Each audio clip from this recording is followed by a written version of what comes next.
Hello everyone. I hope you all are fine. My name is Simran Pal and इस video में मैं आपको personality development के कुछ कंपोनेंट्स और उसके यूसेज के बारे में बताऊंगी और उसके बाद हम डिस्कस करेंगे सम ऑफ द टिप्स जो आपको अपनी पर्सनालिटी को डेवलप करने में हेल्प कर सकते हैं। तो स्टार्ट करते हैं हम। Why to develop personality. Why to develop personality means हमें अपनी पर्सनालिटी को डेवलप करने की ज़रूरत क्या है। तो सबसे पहले इसका फ़ायदा ये होता है कि आपको करियर में अच्छी ग्रोथ मिलती है, क्योंकि जॉब तो सबकी लगती है या इनकम तो हर कोई स्टार्ट कर लेता है एक सर्टेन पॉइंट ऑफ टाइम पे आके, लेकिन वो अपने करियर में किस लेवल तक ग्रो करेगा ये डिपेंड करता है उसकी पर्सनालिटी के ऊपर। तो इसलिए पर्सनालिटी को डेवलप करना ज़्यादा ज़रूरी हो जाता है। सेकंड है, it helps in building confidence. जब आपकी पर्सनालिटी अच्छी होती है तो आप अपने आप में कॉन्फिडेंस फील करते हैं, चाहे वो आपकी नॉलेज की वजह से हो या ओवरऑल पर्सनालिटी की वजह से। थर्ड कि अगर आपकी पर्सनालिटी अच्छी है तो आपके हेल्दी रिलेशनशिप्स बनेंगे, चाहे वो आपकी फ्रेंड्स के साथ हो, फैमिली के साथ हो, रिलेटिव्स के साथ है, या आप करियर में कहीं कलीग्स के साथ मिलते हैं या बिजनेस पार्टनर्स आप रखते हैं, तो उनके साथ क्या है, आपकी हेल्दी रिलेशनशिप्स होती हैं जब आपकी अच्छी पर्सनालिटी होती है। एंड लास्टली इज़ कि पर्सनालिटी डेवलप करने से आपके अंदर एक लीडरशिप क्वालिटीज़ भी इन्हांस होती हैं। तो उससे क्या है, आपके अंदर लीडरशिप क्वालिटीज़ को एक ग्रोथ मिलती है। तो ये तो हो गए कुछ पॉइंट्स जो हमें बताते हैं कि हमें पर्सनालिटी के फ़ायदे क्या हैं अगर हम उसे डेवलप करते हैं तो। नेक्स्ट हम डिस्कस करते हैं कि कंपोनेंट्स क्या हैं पर्सनालिटी के। पर्सनालिटी के एक्चुअली 4 कंपोनेंट्स होते हैं, जिसमें फर्स्ट आता है आपकी कम्युनिकेशन स्किल्स, कि आप बात कैसे करते हैं। एंड सेकंड आता है आपकी फ़िज़िकल अपीयरेंस, आप दिखते कैसे हैं, आपके मतलब कपड़े पहनने का ढंग कैसा है, या आप अपने आप को प्रेजेंट कैसे करते हैं उन फिज़िकल अपीयरेंस। एंड थर्ड होता है बॉडी लैंग्वेज, कि आप अपनी बॉडी जैसे आपकी बॉडी मूवमेंट्स है वो कैसे कम्युनिकेट करती हैं लोगों के साथ। And fourth is etiquettes. Etiquettes में आ जाते हैं कि आपकी मैनर्स और वैल्यूज़ क्या हैं जो आपके ओवरऑल पर्सनैलिटी को बताते हैं। तो नेक्स्ट हम डिस्कस करते हैं point by point. Will start with communication. Communication में क्या है, 2 तरीके की कम्युनिकेशन होती है, वर्बल और नॉन वर्बल। वर्बल जिसमें वर्ड्स इंक्लूडेड होते हैं, और नॉन वर्बल जिसमें वर्ड्स इंक्लूडेड नहीं होते। इसमें आपकी बॉडी लैंग्वेज वगैरह भी आ सकते हैं। तो फर्स्ट हम डिस्कस करते हैं कि पॉइंट क्या है अगर हम अपनी कम्युनिकेशन स्किल्स को इम्प्रूव करना चाहते हैं। फर्स्ट तो है कि एक्टिव लिसनर होना पड़ेगा आपको। जो भी नेक्स्ट पर्सन बात कर रहा है अगर आपसे, तो आपको उनकी बात को पूरा अच्छे से सुनना है कि वो क्या बात कर रहे हैं, क्योंकि अगर आप उन्हें सुनेंगे नहीं तो आप उस चीज़ का उस कॉन्टेक्स्ट में आंसर नहीं दे पाएंगे, जो आपकी पर्सनैलिटी को डाउन कर देता है किसी पर्सन के सामने। ठीक है, तो फर्स्ट तो हो गया कि हमें ज़्यादा सुनना है। अगर हम ज़्यादा सुनेंगे तो इसका ये फ़ायदा भी होता है कि हमें सीखने को बहुत मिलता है, हम अच्छे ऑब्जर्वर बन जाते हैं। एंड सेकंड है स्पीकिंग विद कॉन्फिडेंस। जब भी आप किसी से बात करें, कोशिश करें कि आप उनसे बात करते टाइम कॉन्फिडेंट दिखें, क्योंकि इसको दिखने का या प्रटेंड करने का भी तरीका होता है कि आप अपने शोल्डर्स ब्रॉड रखें एंड नेक बिल्कुल स्ट्रेट होनी चाहिए, आपका हेड बिल्कुल अप होना चाहिए। तो जब भी आप बात करेंगे तो इस तरीके से कॉन्फिडेंटली बात करेंगे, उससे भी आपकी पर्सनालिटी का इम्पैक्ट पड़ता है।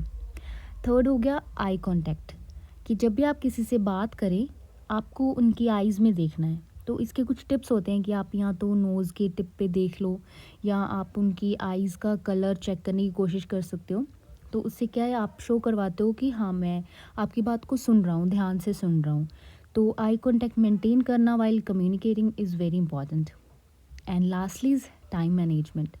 टाइम मैनेजमेंट कि आपको पता होना चाहिए कि मुझे किस वक्त पर क्या बात बोलनी है और कितनी बोलनी है, और कहाँ पर मुझे चुप कर जाना है, क्योंकि हो सकता है आर्ग्यूमेंट्स के केसेस में आपको चुप भी करना पड़े, और किसी के साथ बुरा हो रहा है और उस टाइम पे आप बोल रहे हैं, तो ये भी कम्युनिकेशन के अंदर आता है।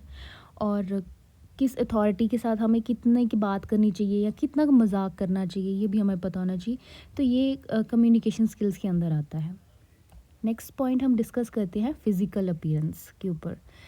फिज़िकल अपीयरेंस कि आप अपने आप को प्रेज़ेंट कैसे करते हैं, इसका भी बहुत इम्पैक्ट होता है कि लोग आजकल तो क्या है कि लोग सबसे पहले आपकी फ़िज़िकल अपीयरेंस पे ही आपको जज करते हैं। तो इसके लिए सबसे पहले तो आपके क्लोथ्स हो गए, शूज़ हो गए, it should be neat and clean, बिल्कुल सिंपल और नीट एंड क्लीन होने चाहिए। तो इसके ऊपर भी काफ़ी वीडियोज़ बनी हुई हैं कि आपको कैसे कपड़े पहनने चाहिए और किस कंट्रास्ट में होना चाहिए। बहुत ही लाइट रखेंगे तो ये ज़्यादा इम्पैक्ट क्रिएट करेगा अगर आप कहीं पे भी इंटरव्यू के लिए जा रहे हैं तो। एंड सेकंड है कि आप सिंपल एक्सेसरीज़ कैरी करें। गर्ल्स हो गई या बॉयज़, अब वॉच पहन सकते हैं आप। बहुत ज़्यादा क्या कह सकते हैं, शाइनी ज्वेलरी हमें नहीं पहननी है। आप सिंपल सा एक बैग कैरी कर सकते हैं, बहुत ज़्यादा उस पे कलर्स नहीं होने चाहिए। एंड थर्ड हो गया maintain hairs and hair style. आपका एक प्रॉपर हेयर डू किया होना चाहिए, प्रॉपर हेयर स्टाइल होना चाहिए, मतलब आपके बाल बिखरे हुए नहीं लगने चाहिए, उससे भी आपका फिज़िकल अपीयरेंस पे इम्पैक्ट होता है।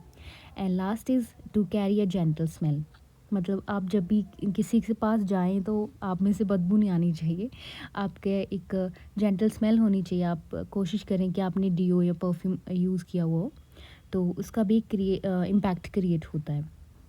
थर्ड कंपोनेंट है दैट इज़ बॉडी लैंग्वेज। तो बॉडी लैंग्वेज को कैसे इम्प्रूव कर सकते हैं? बॉडी लैंग्वेज को इम्प्रूव करने में फ़र्स्ट तो पॉइंट आता है आपकी हैंड मूवमेंट्स। तो हैंड मूवमेंट्स के ऊपर भी अलग अलग है। अगर आप खड़े होकर बात कर रहे हैं, आप ऑडियंस को प्रेजेंट कर रहे हैं, तो आपके हैंड मूवमेंट्स बहुत ज़्यादा नहीं होने चाहिए। It can be like 1 2 3 this much.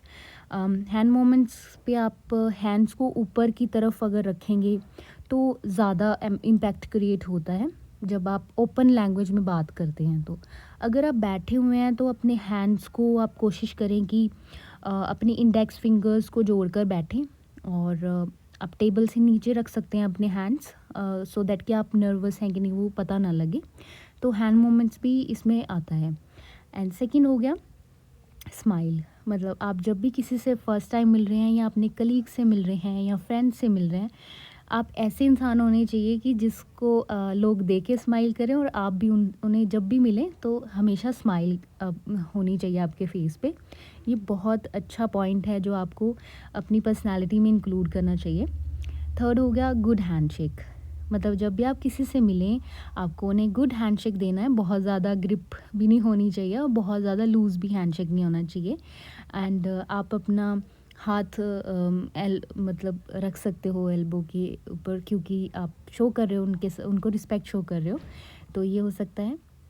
Lastly node periodically means जब भी आप किसी से बात करते हैं, आप उनकी बात को सुनते हैं, तो सुनते टाइम आपको नोड करना है, ठीक है? तो वो भी शो करता है कि आप उनके साथ अग्रीमेंट में हैं।